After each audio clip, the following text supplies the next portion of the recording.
நம்பிதுவே அழைக்கிறாரே வல்ல ஆண்டவர் இயேசு வந்தை.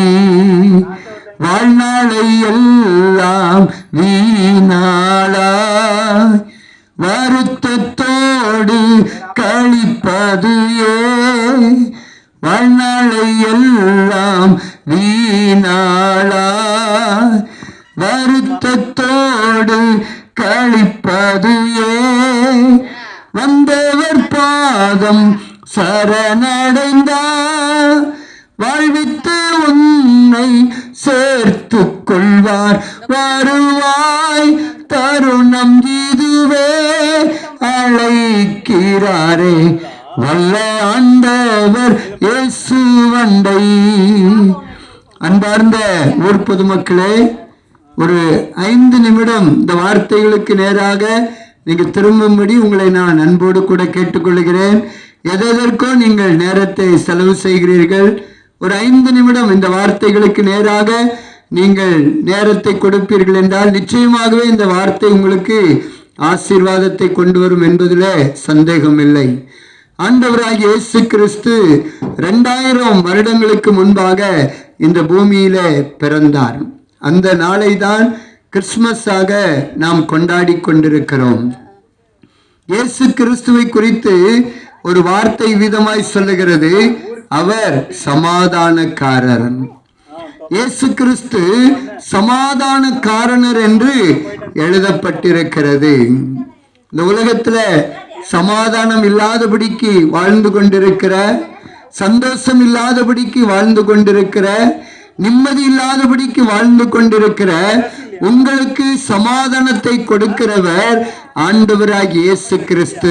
ஏனென்றால் அவருக்கு பெயர் சமாதானக்காரனர். யாரெல்லாம் இந்த பூமியில சமாதானம் இல்லாம, சந்தோஷம் இல்லாம, நிம்மதி இல்லாம வாழ்ந்துகிட்டு இருக்கிறாங்களோ அவங்க அத்தனை பேருக்கும் சமாதானத்தையும் சந்தோஷத்தையும் கொடுத்து வாழ வைக்கிறவர் தான் ஆண்டவராகிய இயேசு கிறிஸ்து. அதற்காகத்தான் 2000 வருடங்களுக்கு முன்பாக இந்த பூமியில அவதரித்தார். அந்த நாள் தான் கிறிஸ்துமஸ் நாள். அதனால்தான் இன்னைக்கு உங்களுக்கு எல்லாருக்கும் கிறிஸ்துமஸ் வாழ்த்து சொல்லுவதற்காக நாங்கள் வந்திருக்கிறோம்.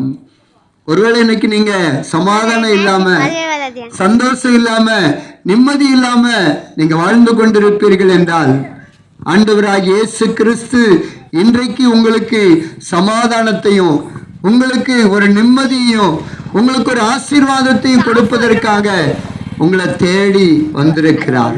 இயேசு கிறிஸ்து சொல்லுகிறார், என்னுடைய சமாதானத்தையே நான் உங்களுக்கு தருகிறேன், என்னுடைய சமாதானத்தை நான் உங்களுக்கு கொடுக்கிறேன், உலகம் கொடுக்கிற பிரகாரம் அல்ல, என்னுடைய சமாதானத்தையே நான் உங்களுக்கு கொடுக்கிறேன் என்று இயேசு அழைக்கிறார்.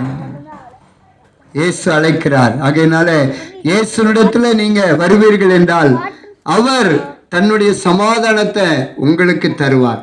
அந்த சமாதானம் நிரந்தரமானது. அந்த சமாதானம் உங்க வாழ்க்கையில வந்துட்டா போதும், உங்க வாழ்நாள் முழுவதும் அது நிலைத்திருக்கும். உலகம் கொடுக்கிற பிரகாரமாய் நான் கொடுப்பதில்லை என்று சொல்லுகிறார். உலகம் கொஞ்ச நேரம் நமக்கு சமாதானத்தையும் சந்தோஷத்தையும் கொடுக்கும். ஆனா இயேசு கொடுக்கிற சமாதானமும் சந்தோஷமும் உங்களுடைய வாழ்நாள் முழுவதும், இந்த பூமியில நீங்க வாழ்கிற நாட்கள் வரைக்கும் அது நிலைத்திருக்கும். அந்த சமாதானத்தையும் அந்த சந்தோஷத்தையும் உங்களுக்கு கொடுப்பதற்காகத்தான் இயேசு இந்த பூமியில பிறந்தார். உங்களுக்காகத்தான் ஆண்டவராகிய இயேசு பிறந்தார். அதனால ஒருவேளை சமாதானம் இல்லாம, சந்தோஷம் இல்லாம, நிம்மதி இல்லாம வாழ்க்கை கண்ணீரும் வேதனையுமாய் இருக்கும் என்றால் இன்றைக்கு நீங்க இருக்கிற இடத்திலிருந்து ஏசப்பா எனக்கு சமாதானத்தை தாங்க, ஏசப்பா எனக்கு நிம்மதியை தாங்க, இந்த வார்த்தை மாத்திரம் சொன்னால் போதும், உங்க வாழ்க்கையில சந்தோஷம் வந்துடும், சமாதானம் வந்துடும். ஒரு முறை நீங்க இயேசுவை நோக்கி கூப்பிட்டு பாருங்க. ஏசப்பான்னு நீங்க கூப்பிட்டீங்க அப்படின்னா ஏசப்பா நிச்சயமாகவே உங்க வாழ்க்கையில பெரிய சந்தோஷத்தையும் சமாதானத்தையும் கொடுத்து ஆசீர்வதித்து உங்களை மேன்மைப்படுத்த அவரால் முடியும். ஒரு 20 வருஷத்துக்கு முன்னாடி நான் கூப்பிட்டேன். இப்போ எப்படி நான் உங்ககிட்ட வந்து சொல்றேன், உங்க வாழ்க்கையில சமாதானம் இல்லையா, சந்தோஷம் இல்லையா, நிம்மதி இல்லையா, இயேசுவை நோக்கி கூப்பிடுங்க நீ சொல்றேன் பாருங்க. இதே போல 20 வருஷத்துக்கு முன்னாடி என் வாழ்க்கையில ஒருத்தர் வந்து சொன்னாரு, நீங்க இயேசுவை கூப்பிடுங்க உங்களுக்கு சமாதானம் கிடைக்கும். அவங்க சொல்லும்போது நான் மருத்துவமனையில் இருந்தேன், வியாதிப்பட்ட சூழ்நிலையில் இருந்தேன், முடியாத சூழ்நிலையில் இருந்தேன், மரணத்தோடு கூட நான் போராடி கொண்டிருந்தேன். அந்த சமயத்தில் வந்து சொன்னாங்க, இயேசுவை கூப்பிடுங்க உங்களுக்கு சுகம் தருவார், இயேசுவை கூப்பிடுங்க உங்களுக்கு சமாதானம் தருவார் என்று அவங்க சொன்ன அந்த வார்த்தையை நான் அப்படியே ஏற்றுக்கொண்டு இயேசுவேடி கூப்பிட்டேன். நடந்தது நான் உங்களுக்கு சொல்லி கொண்டிருக்கிறேன். வெகு தூரத்தில் நடந்ததல்ல, என் வாழ்க்கையில ஆம்பூர்ல இருக்கிற அரசாங்க மருத்துவமனையில நடந்ததை நான் சொல்லி கொண்டிருக்கிறேன். பாருங்க, நான் இயேசுவேன்னு கூப்பிட்ட உடனே ஆண்டவராகிய இயேசு என் பக்கத்துல இறங்கி வந்தார், என்னை தொட்டார், சுகமாக்கினார். இன்னைக்கு வரைக்கும் சுகத்தோடு கூட நான் வாழ்ந்து கொண்டிருக்கிறேன். அதனாலதான் நான் உங்களுக்கு முன்னாடி நின்று தைரியமா சொல்றேன், நீங்க இயேசுவை கூப்பிட்டு பாருங்க. இயேசுவை நீங்க கூப்பிட்டு பாருங்க. உங்க அறை வீட்டுக்குள்ள போய் கதவை பூட்டிட்டு இயேசப்பான்னு கூப்பிடுங்க. அதைத்தான் ஆண்டவர் சொல்றாரு, என்னை நோக்கி நீங்க கூப்பிடணும் அப்படின்னா அறை வீட்டுக்குள்ள போங்க, நான் உங்களுக்கு பதில் செய்வேன்னு ஆண்டவர் சொல்றார். அதனால நீங்க யாரா இருந்தாலும் சரி இயேசுவை நோக்கி கூப்பிடலாம். இயேசுவை நோக்கி கூப்பிடுவதற்கு அவங்க தான் கூப்பிடணும், சர்ச்சுக்கு போறவங்க தான் கூப்பிடணும், கிறிஸ்தவங்க தான் கூப்பிடணும் அப்படிங்கிறது கிடையாது.